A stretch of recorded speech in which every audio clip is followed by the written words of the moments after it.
right. Hello, everyone, and welcome to another episode of Inside Writing. This show is presented by Gotham Writers Workshop, offering writing classes of all types and sizes. You can visit us at gothamwriters.com. A quick announcement, and again, I mentioned this at the top of every episode, but if you've missed any episodes of Inside Writing, you can find the recorded versions on YouTube or wherever you listen to podcasts. The same goes for this episode. It'll be available on YouTube and wherever you listen to podcasts by tomorrow.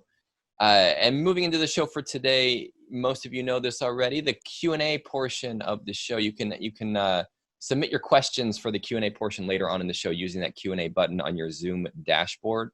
The sooner you get in those questions, the better. Once I see a significant chunk of questions piling up, I'll cut over to audience questions. So the sooner you get them in, the sooner we can get to them. So today, we're going to be talking about flash nonfiction.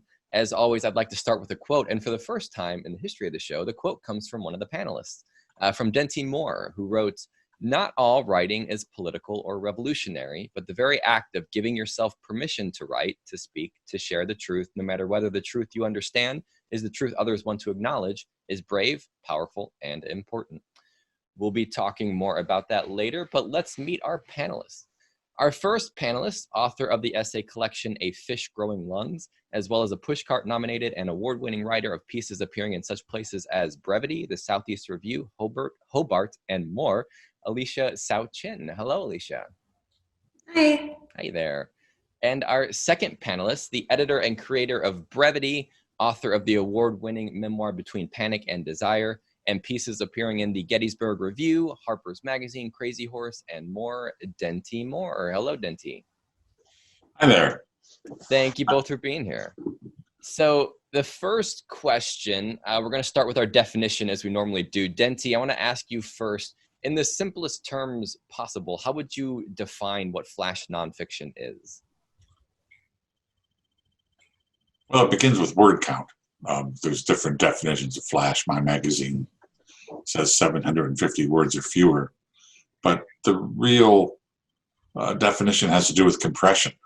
You take a story, an emotion, a human experience, and you just, squeeze it into a small package that has, I think, sometimes incredible power because of the compression. Mm-hmm. Alysia, anything to add to that? Yeah, I also am a big fan of let's start with the word count and then go from there. When I teach flash nonfiction, I always I feel like I can talk up Brevity a lot because, I'm not the editor. But so what I tell my students is a lot of journals will say flash is 1,000, but Brevity is 750. And for a lot of people, that's kind of like the gold standard. So I always make sure to tell my students that. So 750 words or fewer. And yeah, absolutely. It's all about compression. And yeah, for me, those are really the two big rules. And other than that, it's you get to make cool stuff because it's such a small space. So Alysia, since we're starting with the word count limit, I'm curious, when you begin writing a story, do you already have that word count in mind? Are you making sure you don't go over it, or is that something you cut back on? It depends. So for example, right now I'm working on a collection of short pieces. So those I know I generally want to keep them pretty short. So that, really reflects is reflected in all parts of the writing process from conceptualization to execution. But some pieces I just start writing, and then in the revision process, it's oh, I think this is in fact flash, and we need to gut this bit. So whenever you start writing, you don't necessarily think I'm going to write flash nonfiction today. You're just kind of telling a story, and where it ends up is. It depends. Yeah, it depends. Gotcha. Dinty, the word count limit, how strict is that? Are people allowed to fudge a little? Is 760? Is that an automatic disqualification? If I remember to check, yes. We've had two stories, and Brevity's been around for 22 years. It's quite a long haul for a journal. We've had two pieces in Brevity that were longer than 750. The first time I just missed it and found out 2 years later. The more recent one was a piece that had to do with the Transgender Day of Remembrance by Tori Peters. and it demanded a little more space. So we just sort of said, rules need to be broken sometimes. Alysia, does writing within such a specific word count, does it, you've mentioned the word compression, and I want to spend some time on this. Do you feel like it makes it easier to tell a story when you're compressing it in those words, or does it make it more difficult? Both. Both in the sense that I think that people, like readers, are more accustomed to doing some work with Flash, in that there's a lot of times like inferences that are made or things that the reader brings to the text themselves that as a writer you can kind of like gesture to or point at. But at the same time, it is hard. I think when writing Flash for me, it's always that finding that balance of like, okay, what can I gesture to? And the reader is able to like sort of arrive at least at an emotional space that I want them to, versus like, where am I just, almost like a diary entry kind of, where like it means something to me, but the reader isn't able to engage with it. And I think for me, that's like the fundamental tension with writing Flash. Mm-hmm. You touched on two things there I want to get back to later, but I want to hear Dinty real quick. Dinty, there are so many elements that go into crafting a good story. Do all Flash nonfiction pieces have to have that balance of character and plot and setting, or can you just focus on one for Flash? When I'm starting to sound like the old grandfather around the fire, but when I started this journal, I was convinced that Flash had to be, a pretty much distinct scene.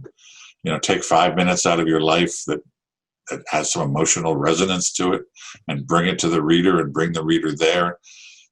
And I've seen writers do so many other things with it than what I thought the limitations would be. So I'm done giving rules. It has to be this, it has to be that. One rule that I stand with is that you cannot waste words. I mean, people who studied poetry are going to understand this, but I think it's true of all good prose, even novels, even 300-page books. Every sentence should do 2 or 3 things. It's not just giving information, or it's not just providing a bit of voice or mood. It's introducing characters. It's advancing plot. It's also giving us a bit of the author's voice. I mean, there's a different list of what those 2 or 3 things might be, but there's not time to sort of, I'm going to do this over here and then I'll get to that then. Just all got to be there. Mm-hmm. From the first sentence. Mm-hmm. Alysia, we mentioned this balance of different story elements. How do you approach that? Are you consciously thinking, okay, I need some plot, or do you just go naturally wherever the story takes you? So in the Flash pieces I've been working on most recently, they're themed. And so for me, it often starts with, I hope I'm not going to like misquote this, but I'm pretty sure this is also what like River Teeth, the journal's name comes from. But it's that idea of like the things that you like, that sort of haunt you, or that you like go back to, those things that you like work over in your mind. And for me, it usually starts there. And where it goes from that moment can vary really widely. I'm a really, really slow writer, both in terms of like how much time I spend staring out the window versus moving my fingers, and in terms of how much time I take between drafts. And so for me, the first draft can look like a lot of different things, but it's in the revision process where I start to very consciously be like, okay, sentence number 1, sentence number 2, like how are these things working? The book I always recommend people, it's called Several Short Sentences on Writing by Verlyn Klinkenborg. I read that in grad school, and it like fundamentally like changed the way that I thought about writing. And I think it's especially useful for Flash. Mm-hmm. So Dinty, I want to talk a little bit about that quote that you mentioned, or the quote that we used from you at the top of the show, especially because I feel like with a lot of nonfiction writers, especially writing about personal stuff, they feel like what they write about has to be like a life-changing event or a monumental happening in their life. Can any event turn into a creative piece? Yes. I mean, if the writer is intensely curious about, let's say we're writing memoir. I mean, a lot of Flash's memoir, but not all of it. We get literary journalism We certainly get some beautiful lyric work. But if it's memoir based, which most of the flash we get is, I think the important thing is often if it's a big event, a dramatic event, my husband's yelling at me and our marriage is over, or I just learned that somebody in my family is about to die. I'm not making fun of those. Those are horrible things to happen in a life, but they don't actually make very good stories. They're too intense. Smaller moments that the writer is intensely curious about. She wants to look at it. She wants to turn it over in her hand, in her mind, and sort of write about it as a way to understand it. Those are much more successful than I'm going to write about the most amazing, Rolling Stones concert you can ever imagine. I think drama is overrated. I'm reminded right now of that piece in Brevity, Some Childhood Dreams Really Do Come True by Beth Ann Fennelly. That's like this many paragraphs, it's like literally this big. And everybody should go look it up. It's just beautiful. And it's like so concise, and it's about aging, right? Like it's about how the body changes as it ages, and that's it, Mm-hmm. So Alysia, what draws you to certain events in your life to write about? What makes you say this is something that I need to dig into? Well, with my first book, that was more of like a dramatic, like objectively, like kind of big tumultuous thing that had happened in my life. And I'd spent a lot of time like thinking about that and its implications and what that meant in a broader sense. But I mean, honestly, it's just like, I don't know why my brain chooses the things that it does sometimes and just sort of like latch onto and be like, this is the thing that you're going to think about all the time. Yeah, I think if I knew why my brain picked things, I would bottle that somehow, but I don't have that knowledge at this time. But I like to think that like the things that I write about, that they have some like, I don't like the word universality. That might not even be a real word, but I like to think the things that I write about at their core have some sort of, like the word Dinty was just using, like emotional resonance for other people, right? It's like that same chord gets struck in the reader, whether even though the external circumstances surrounding it might be different, like at the core, it's the same. Mm-hmm. And universality, I hope it works. It's going to come back later in this discussion. I have a question about it, but I wanted to follow up real quick with something you said. So if you're not like, have you ever been in a moment and you're like, this is something I'm going to write about later? Like, what's your writing? Like, does the creativity hit you in the moment, or is it something you look back on years later? Oh, sorry. I didn't mean to be like, oh God, yes. But like, I remember, I feel like I shouldn't say this in a recorded podcast, but that's okay. So when I was in undergrad, I remember I read an excerpt of a book, which I'm now going to leave unnamed, for a memoir class. And I remember just being really like sort of put off by it at the time, because basically the writer had been like given book money to go do a thing that they were then going to write about. And I was like, is it authentic at that point? If you're like, I don't know. Anyway, so it happened to me once, and I did actually write about it, and it was published. And I really hated the fact that I was thinking about writing about it as it was happening. So basically, to keep it short, there's two pieces about it. One is called A Spell for Grief, and it's in the Indiana Review. And the other one is called, I forget, 7 Mornings, and it's published in Hobart. And it's about a friend of mine dying and like finding out that she had been in a coma. And like when I got the phone call, I was literally like moving across the country. My dad was driving the car. It was like this very tense thing. And we were like passing by a wreck that was literally on fire as my phone was ringing. And it was just like, it was too much. You know what I mean? I was like, I hate this about myself too, that impulse that I'm like, this is like perfect for writing. And I'm like, my friend is dying. Like, what is happening here? So that was maybe more of an answer than you bargained for. So no, yes, it has happened before. I prefer answers that are more than I bargained for. So thank you. Dinty, I want to, we've touched on this a few times, but it's another, something else you mentioned in the quote that we use, which is that you're writing about a truth. What is the truth of a piece? If you had to break it down into what exactly that is. You're not a philosophy major, are you, Josh? I'm not. I mean, people always say, I don't know if this is where you're going with this. People always ask me, well, memory is so horrible. We don't remember things correctly that happened 4 days ago, much less, 14 years ago. And my answer to that is always, the author has to do his or her darndest to tell the truth as best as you can uncover it. And there's ways to interrogate memory. There's ways to research memory. But sure, any piece of memoir is only the truth of the memory, not the truth of what actually happened. And I say to writers who are still confused, I say, when you're lying. If you're lying, if you're making something up, that's fiction, which is wonderful. But you've gone out of the realm of nonfiction.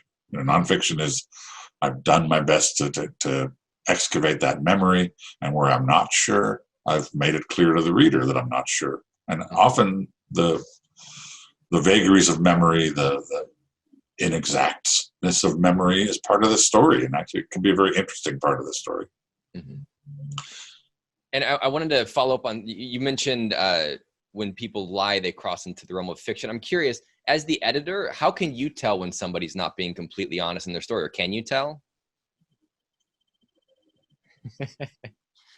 No, I mean, plenty of times I've suspected. Sometimes I've actually contacted the author, and they've been a few times like, "Oh, I didn't know I couldn't do fiction." But a couple of times where it's really awkward, I've contacted the author and found out, no, it's true. But I mean, having published thousands and thousands of pieces of nonfiction in my magazine, I have to trust the authors. Mm-hmm. And I mean, I can tell when somebody's being emotionally genuine, but you can be emotionally genuine in fiction and nonfiction. Mm-hmm. So I want to talk a bit about theme or emotional truth, or there's so many different words for it. Alysia, you mentioned that you've been writing a lot about theme lately. I'm curious. So with these stories, do you start with a theme and build a story around there? So my current project that I'm working on is about relationships. And so there's a lot of material there. And so it's about relationships is like the sort of personal component, and then the researched component is flowers, broadly speaking. And so for me, those themes are broad enough, but I still have a lot to choose from. And it's only like later as I start to like piece them together that I start to worry more about the specific cohesiveness and like how they would interweave in like a collection. There have been a couple though, like for example, so submitting Flash is kind of a weird, especially micro. I think Flash not so much, but like when you get into like micro territory, micro is especially, for me at least, tricky to navigate that idea of like, okay, what is this micro without all the other micros around it? And so thinking about when putting together like a submission package for a literary magazine, like what are, 3 pieces that sort of speak to one another as well. But yeah, for me, like the finer grain theming comes later in the process. When I write, it's in the like really big categories where I could be writing about a lot of things. And Dinty, are you actively looking for themes in a piece? Do you have to see one? I hate the word theme, to be honest with you.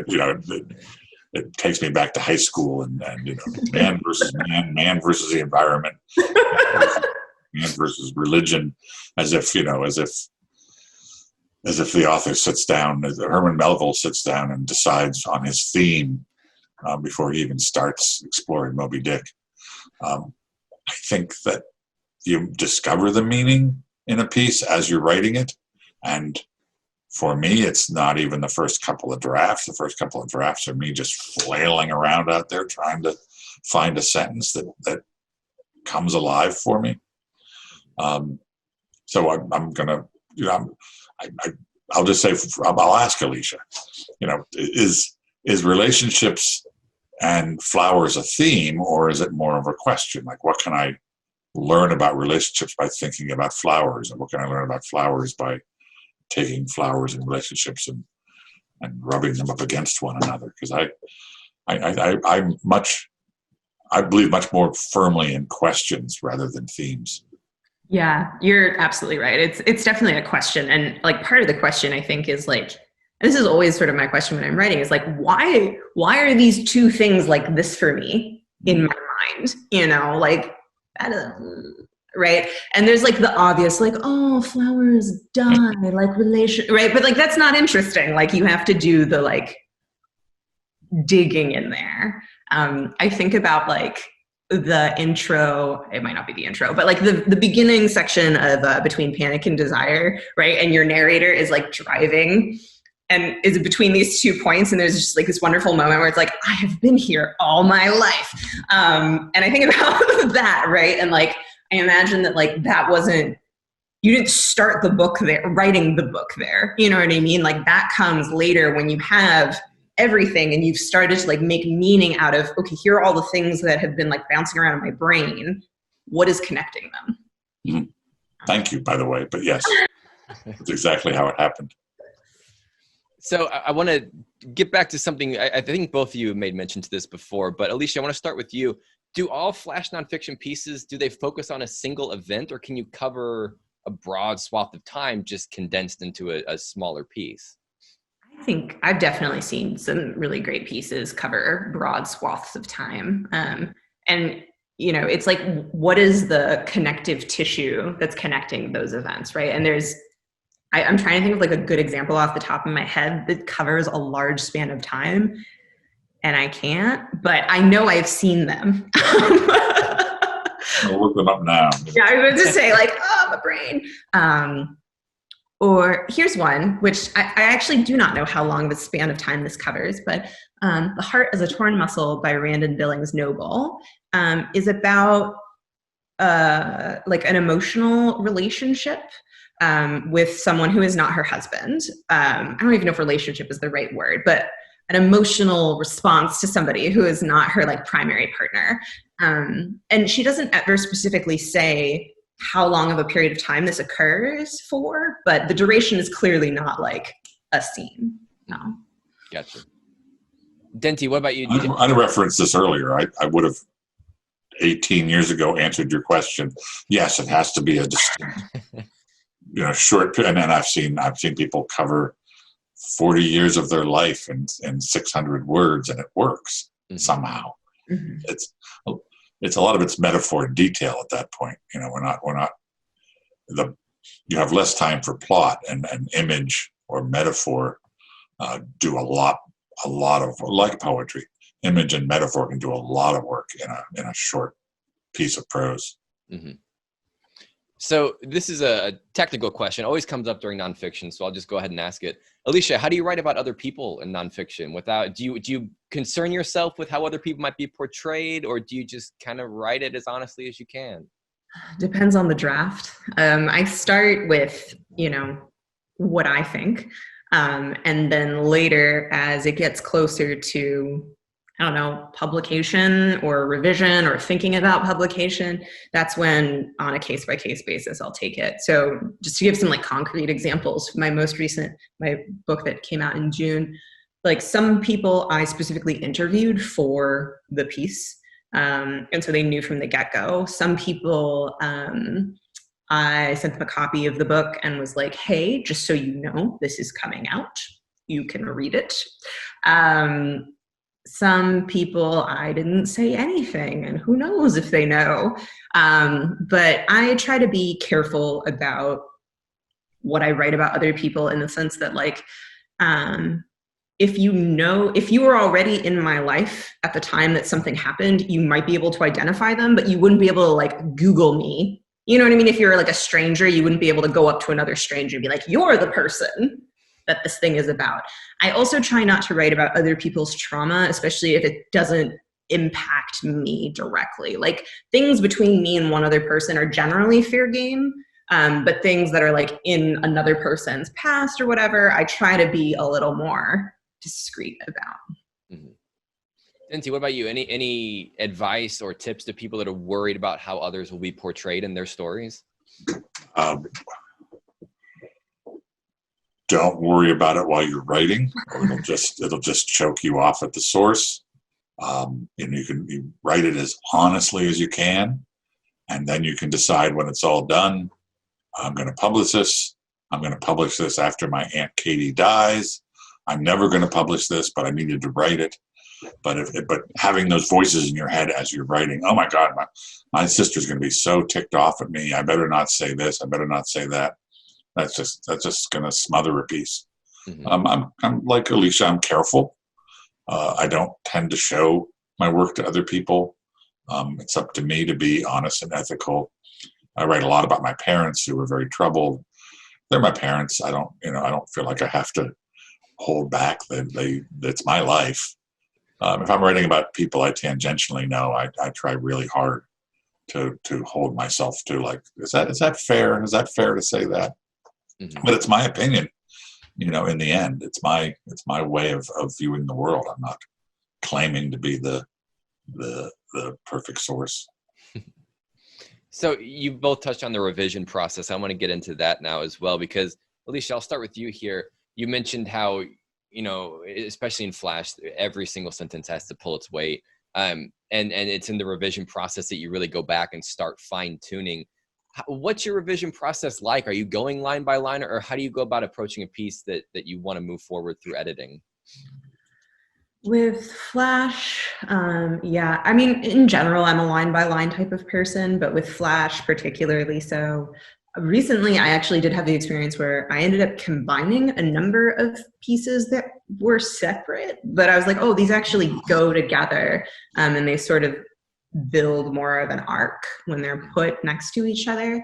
And then there's the patterning, right? So like, okay, this image appears here. How do we see this image? Can we see this image again later and see it in a new way? Things of that nature. And, the gesture is so important, I think, or like all the implications or connotations a word has is so important. And so it really might be like, okay, this piece is 500 words. I have spent 4 hours looking at 500 words, and like 3 words have changed. And it's just like, that's part of the process, I think. And if one thing has changed between when I first started writing and now, it's that like my patience for my own revision process has increased, which I am immensely grateful for.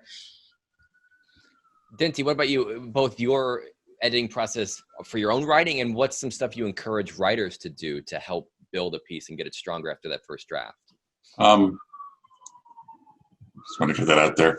I'm not the first person to say this. Obviously, write very messy first drafts. Make as big a mess as you can, because you don't even know what you're writing about at that stage, and you want to surprise yourself. And suddenly you're writing a sentence or an idea, and you go, "Oh my goodness, I didn't even know I thought that. That's interesting." Mm-hmm. That's when. But my middle stage revision process is like that stupid scene in so many comedies where the husband goes into the kitchen to make scrambled eggs, and then suddenly every dish is dirty and everything greasy, and there's flour on the walls, and the dog is eating something off the floor. It's a very messy process for me. And then as I get near the end, and I'm a bear, I revise a piece 60, 70, 80 times. When I get close to the end, then it's like, really gotta get this room in order and make it neat and clean and pristine. And I'm reading every sentence out loud to myself. Both, does it sound good? Does it sound good but it doesn't mean anything? It just sounds good. Does it sound good, and do I believe it? And then finally, it's just like my ear. My ear can pick things up that my brain misses, because my brain is trying too hard to make sense of things. But in the end, I trust listening. I read it out loud to myself in these final stages of revision. Did you once? I feel like you once told me, Dinty, that you delete your older drafts. Is that true? That's fine. I don't know why people are so amazed by that, because I just actually, when I'm on draft 16, draft 15 is deleted. When I'm on draft 17, people say, I have 40 drafts of this on my hard drive in case I want to go back. Final for real. I want to go back and get something that was better. And I'm like, no, it's just an act of faith. Even if my 10th draft screws everything up and my 8th draft was better, I need to just go forward, and draft 12 is going to be even better.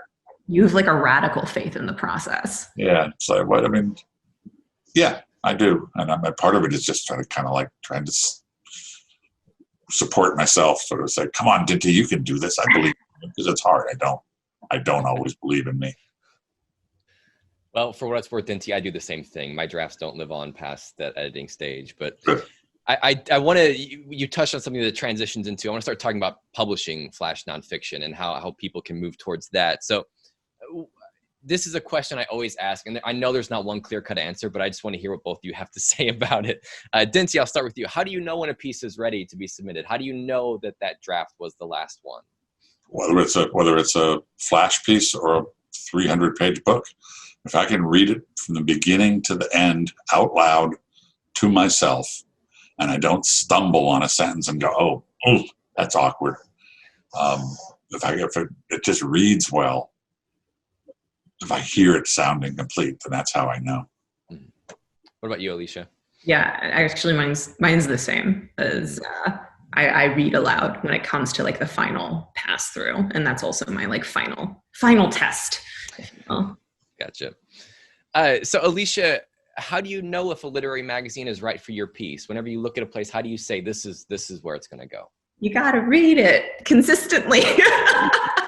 Yeah, that's like far and away the number one sort of thing. And it just takes time. There are a lot of literary journals that exist in the world. There are a few, websites that sort of like curate lists off the top of my head, like Entropy, Clifford Garstang, and then I know specifically Brevity just put together like a list of journals that publish flash nonfiction. But yeah, you just gotta like read and find, because having also worked as a literary magazine editor, like there have definitely been pieces that I've enjoyed like as a reader, but like it's not a good fit for the journal either at this time, legitimately, right? It's not like it's not you, it's me. They like really mean it.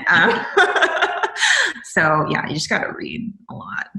And then still you have to get lucky, right? On top of everything else. I definitely believe that like publishing involves more than a modicum of luck. Mm-hmm. Dinty, I know that every literary magazine has its what we're looking for, but if you had to condense Brevity's what we're looking for, what is it exactly that Brevity's looking for? I think all of the above that everybody says. We want a good story. We want lovely sentences. We want beautiful detail and image. To me, I want to feel a voice behind it. If Alysia sends us a piece about flowers and relationships, I want to feel like nobody else would have said it exactly that same way. Nobody else would have told it exactly that same way. I mean, that's why we're artists, or that's what artists do, is we walk through the world and we see things, and different things catch our attention. So the way a writer sees the world, and then the way the writer talks about it, I think that both of those are part of voice. So I want to feel that this is a story that only Josh, not that only Josh could have told, but only Josh would have told it this way. Mm-hmm. Only Alysia would have told it this way. Mm-hmm. I get a lot of good writing that's kind of generic. It's like, that's really good writing, and I've seen it, every couple of months, that same piece of writing, and it's solid, but it doesn't feel human. Mm-hmm. Dinty, do you recommend that writers, should they be thinking about where to send a piece before they're ready to send it? Is that something they could be thinking about while they're writing? Either or.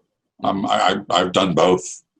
I know other writers who do both. Sometimes I get hold of something, I just have to write about it because it's got me, And it's fun. I've also been there, but I have a lot of writer friends at this point in my life, and they're like, I wrote this thing and I have no idea what to do with it now.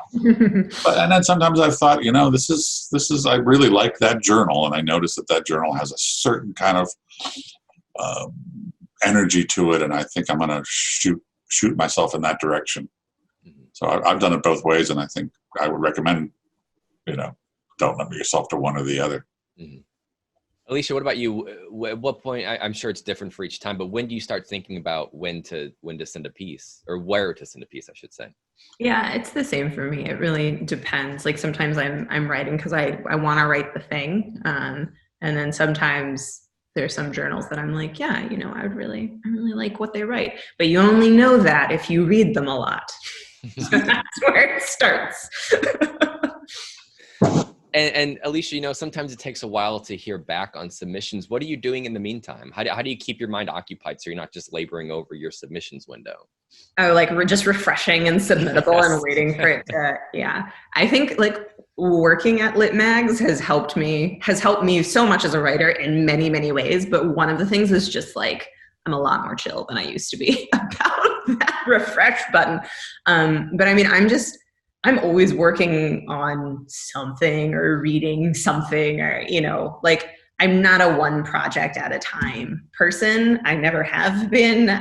So yeah, it's like, okay, not going to think about that now. And then I don't think about it until it comes back, and then we deal with it then. Dinty, what's the process like at Brevity when a submission comes in? Do you see everything that comes in? Do you have readers that pick their favorites, or how does it work? It used to be just me. We used to get, 10 submissions a month. We're getting 600 to 800 submissions a month at this point. So it's not just me anymore. So I have a staff of volunteer submission readers who are wonderful. And for each submission that comes in, a couple of them, and there was no one person makes the first decision. So 3 people will look at a submission. If all 3 say no, that's probably it for that submission. If there's a mixed opinion, then some more people look at it, and then if 6 or 7 people have looked at it and enough of them like it, then it gets the maybe label put on it, and eventually it comes to my desk. So I don't see everything anymore. It's just not humanly possible. Right. I see the ones that some other people have said, we should think about this one. It's a good maybe. And every once in a while I'll get an email from somebody saying, this came in yesterday. It's amazing. Please go look at it before some other journal takes it. Gotcha. And another part of publishing, unfortunately, is the rejection side of things. So I don't want to spend too much time here, but Alysia, how do you stay positive in rejections?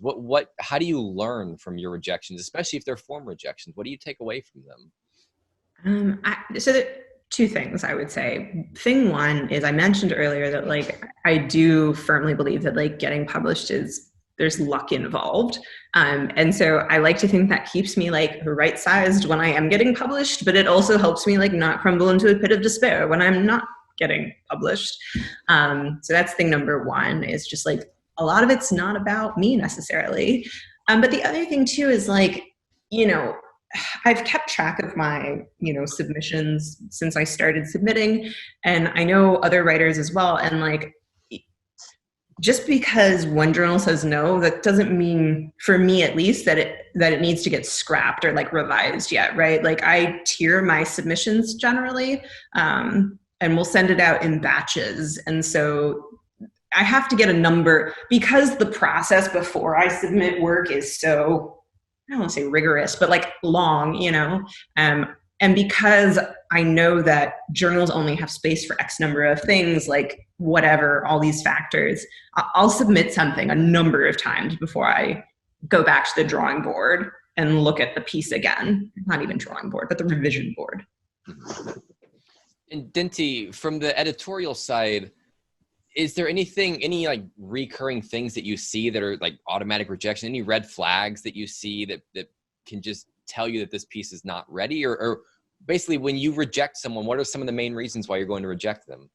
I call it clearing the throat. The first 3 or 4 sentences are the writer sort of trying to figure out where they want the piece to start, which I do, and then in revision I get rid of those sentences. But if that sort of clearing of the throat or spinning the tires in the sand is in the first 3 or 4 sentences, that's a big no. Mm-hmm.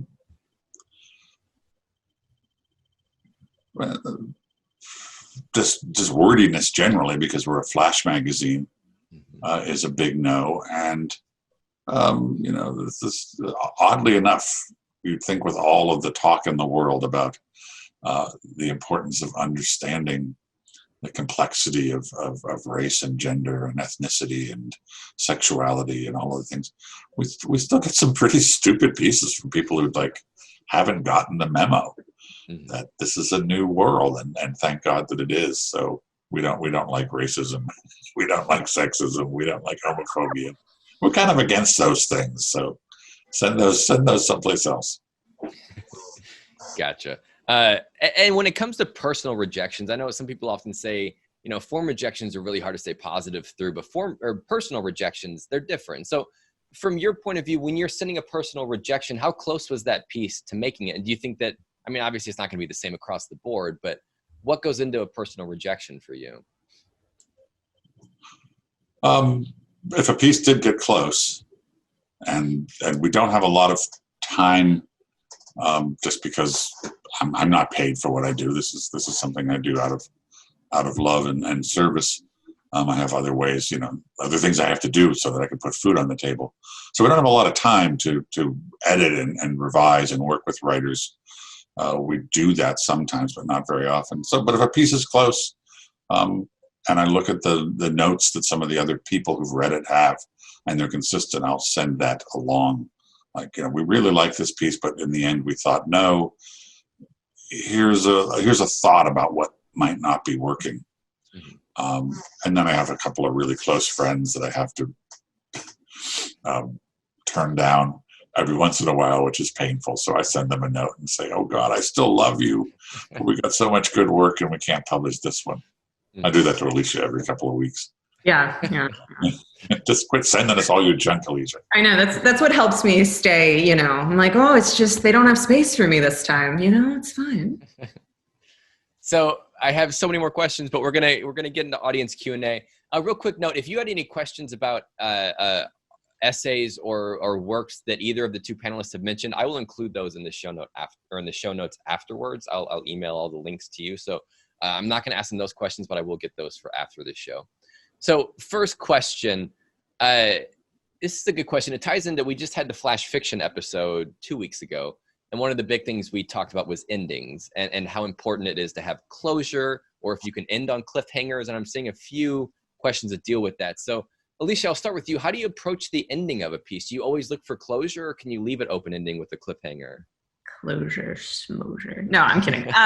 For me, it's less about closure and more about an emotional change. So I have to feel differently at the end of the piece, or the reader has to feel differently at the end of the piece than they did in the beginning. And sometimes that feeling at the end is they are more troubled than they were when they started. So it doesn't, no bows here. I'm not a bow fan.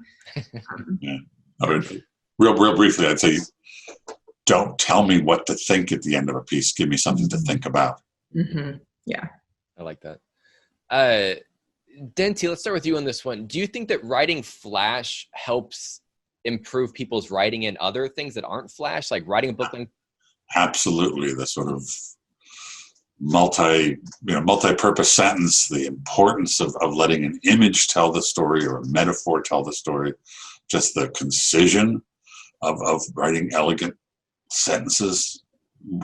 You take that into your longer work and, oh wow, suddenly your longer work is better. And of course, and then sometimes I pick up a book by someone who is an amazing writer, and I think, wow, this person is writing 300 pages of Flash because everything is so tight and everything is so beautiful. Mm-hmm. Next question, I'll start with we'll start with Alysia for this one. since there's so limited space in flash nonfiction, how do you go about conveying important backstory? Is there a way for you to do that quickly, or how do you approach it? I feel like I keep using this word gesture, but that really, it's like implication, not particulars. I also am a giant fan of exposition. I feel like that's like part of what like drove me to the world of nonfiction in the first place. And so I'm a big fan of like the one perfect sentence that like gives you, 5 years of emotional meaning. So yeah, I think, and we were talking too about like the emotional resonance of a piece, right? And so it's like, okay, so how do you, it's not that the particulars aren't important, because the particulars are important, but it's like you need to make like space for the reader to also have that connection with your story. And if you get so bogged down and like, you need to know exactly, it's like you're controlling what you're, I'm trying to think of an articulate way to say this. It's like what Dinty said about don't tell me what to think. Sometimes I think when a writer or when I am like getting really hung up on like backstory or particulars or something, it's because I'm very concerned with how the reader is going to think about the piece. And I want them to think a certain thing. And then I have an agenda of some kind. And that's where I start to get into trouble. And so when I think more expansively about like, okay, so here's gesture or like an idea or something of that nature, I feel like I'm starting to get a little vague, but that is better often. Mm-hmm. Dinty, what about you? Have you seen any good uses of backstory? Does it have a place? How do you? Yeah, it has a place. I would say I'm going to make up, one of those I'm going to make a proclamation here, and proclamations are always, specious. If you're a beginning writer, really ask yourself if the backstory is necessary. 80% of the time it isn't, but 20% of the time it is. So just, if you're going to put backstory in, just make sure you ask yourself at some point, do I really need that? Because more often than not, you don't. But if you do, the simplest way to handle it is the simplest way to handle it. Just write a sentence that says, my wife, died 3 years earlier. Mm-hmm. So next question, Dinty.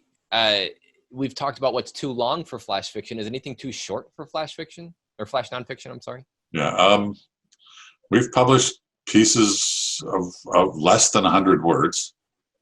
I don't think I'm willing to believe anything is possible.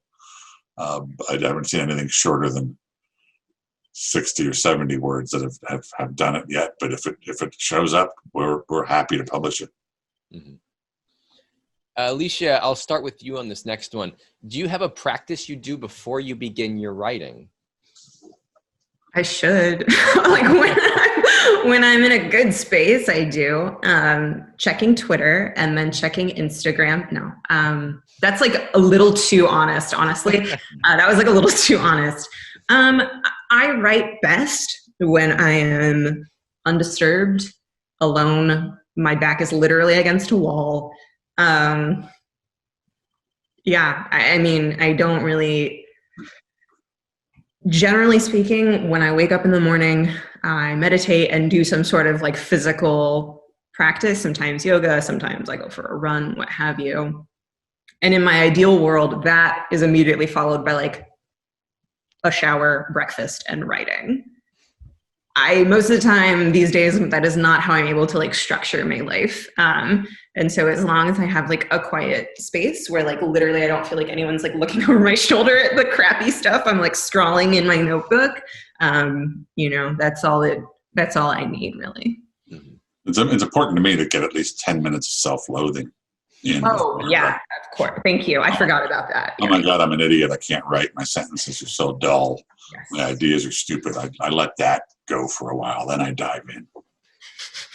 So other than the self-loathing, do you have any other things you do beforehand, Dinty? No, that's about it. Gotcha. Right. Next question. I mean, really honest to God, it's like, it's so hard to write that my just I'm talking to myself now, just get your damn fingers on that keyboard and put some words on the page, because they're going to be the wrong words, and you have to get them out of the way so you can get to the right words. Yeah. Dinty, I want to start this next question with you because you mentioned how many drafts you go through. So the question is, when you reread your drafts so many times, do you ever get bored with the final draft? And if so, how do you differentiate between being overexposed versus spotting something that needs to be revised? Ooh, that's tough. That's tough. There's a lot of mental tricks that I've taught myself over the years. One of them is reading it like it's the first time you've read it. It's kind of like you kind of psych yourself out. The other one is to read it as if you don't know what's going to happen. Read it as if you're somebody else. I wish I could tell people easily how to get there, but like anything, it's just a matter of like trying, practicing, kind of getting a little bit better at it, and getting a little bit better at it. So, there's always a stage where I am able to read something I've written and been working on for months or years, and say, okay, I didn't write this. I don't know anything. And I sort of go sentence to sentence. What does the reader know now? What does the reader not know now? What is the reader curious about now? More to the point of the question, yes, there are points that I get really bored and think I've been doing this project for so long. I can't even differentiate between what I'm tired of because I know it too well and what's dull. I think you just have to wait those moments out. Mm-hmm. Well, I mean, that's a lot of writing, and I make the self-loathing jokes because there is writer's block and there is doubt. And if anything I've done right over the last many years of being a writer, it's like I've learned to wait those bad periods out, and then the good ones will come back. Mm-hmm. Alysia, what about you during the revision period? How do you know if you're just bored with the piece versus it actually does need revision? Yeah, I mentioned earlier that I'm a really slow writer, and part of that is that I literally have to like step away from a draft for a long period of time in between, which is part of why I work on so many things at once, is because I have a hard time differentiating. So like, just being able to like put down something and not touch it again for several months at a time is like really valuable for me. Just because then like I'll be like, did I write that? Oh, that's good. Or like, oh, and I do get some of that like distance, like, it's like turning yourself into a character when you're writing nonfiction. It's like this, so I feel like I have that like a schema already in my head of like how to do that for me. So then I just try to do it for my writing. So next question, and it's funny because I never got to my question on universality, but it's fate because somebody in the audience asked about universality. So I'm going to ask it. It's a general question, but Dinty, you mentioned generic writing. They asked if you could speak more about universality versus generic writing. Does a piece need universality, and how does that differ from generic writing? So kind of an open-ended question here. Yeah, I mean, I would never use the term universality, though I know what it means. It's too abstract. Mm-hmm. If you as the writer are feeling emotional movement as you're writing it and revising it, and you can put that emotional movement onto the page, the reader's going to feel it.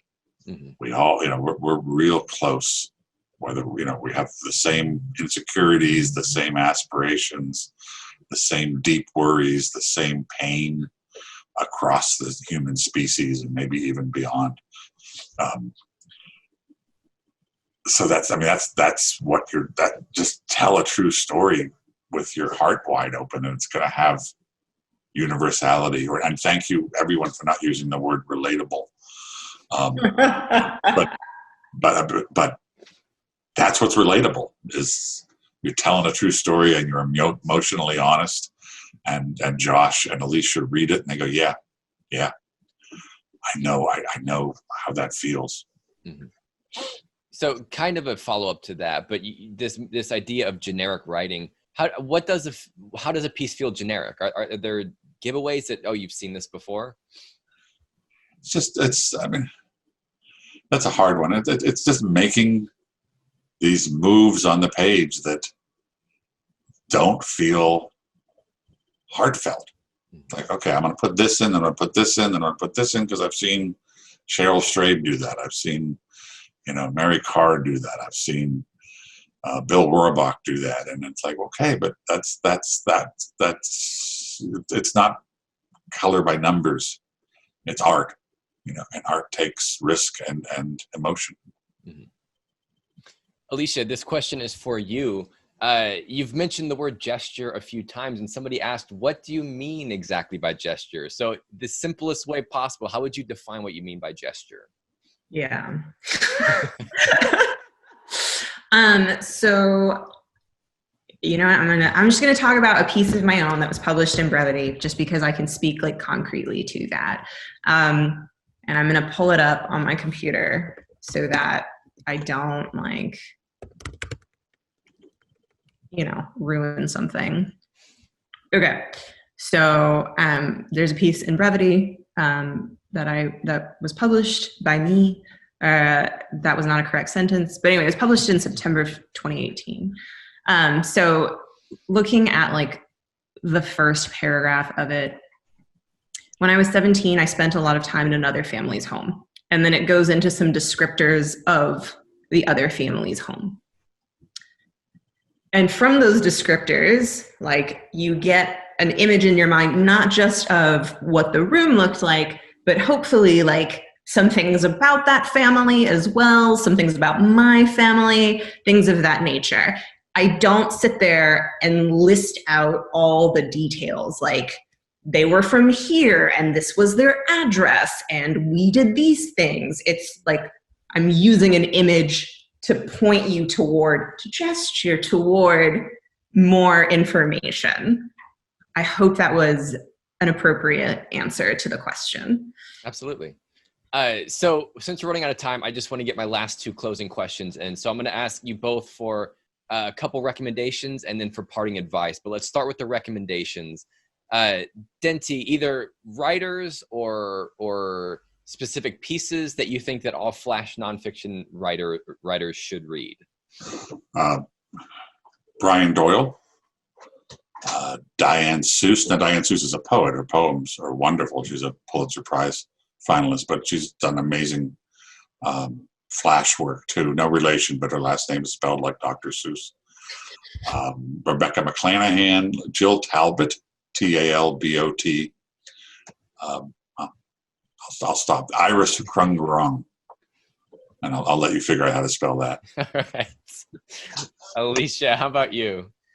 I'm going to start by saying, read the entire Brevity archive. They're online. They're free. It's 20 years of excellent creative nonfiction. It's such a wonderful resource. Yeah. And I was about to say, they now have an anthology, The Best of Brevity, which would make an excellent gift. Yeah. So Brevity, for sure. Absolutely. In terms of individual authors, in addition to, who Dinty's just said, I think Abigail Thomas is one that I think about a lot. Sarah Manguso is another.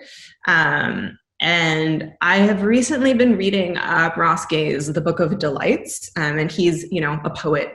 I don't want to say poet first, but, I think he published much poetry before this book. And so I'm enjoying that quite a bit as well.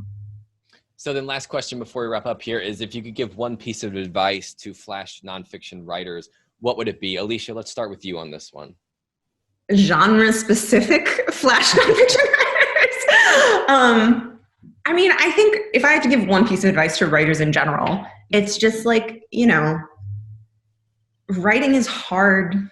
You just have to sit down and have it suck sometimes, and then sometimes it's great and then it sucks again and then it's great. But if you don't do it, it'll never get done, which, I wish there was some magic trick, but it's really just sitting down and doing it again and doing it better.